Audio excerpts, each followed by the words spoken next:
the news shape the way we see the world? Here's the world based on the way it looks, based on landmass.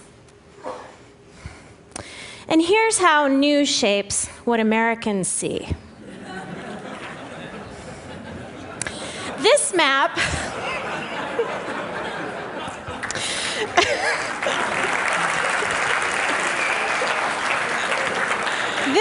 shows the number of seconds that American network and cable news organizations dedicated to news stories by country in February of 2007, just 1 year ago.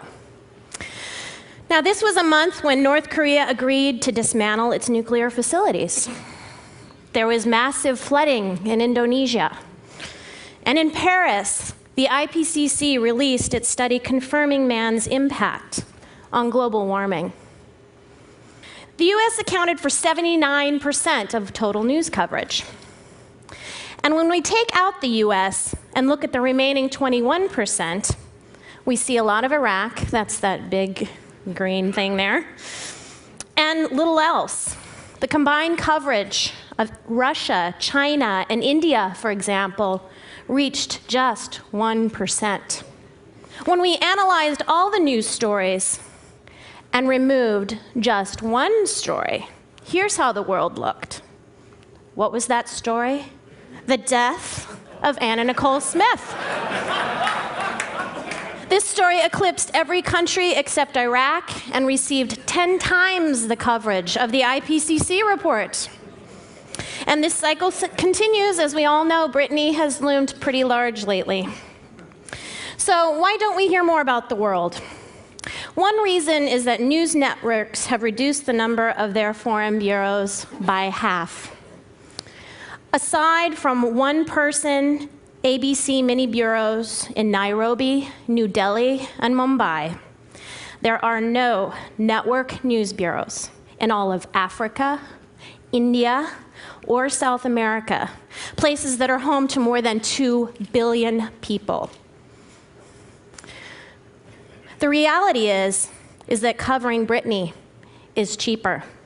And this lack of global coverage is all the more disturbing when we see where people go for news. Local TV news looms large, and unfortunately only dedicates 12% of its coverage to international news. And what about the web? The most popular news sites don't do much better. Last year, Pew and the Columbia J School analyzed the 14,000 stories that appeared on Google News' front page, and they in fact covered the same 24 news events. Similarly, a study in e-content showed that much of global news from US news creators is recycled stories from the AP wire services and Reuters, and don't put things into a context that people can understand their connection to it. So, if you put it all together, this could help explain why today's college graduates, as well as less educated Americans, know less about the world than their counterparts did 20 years ago.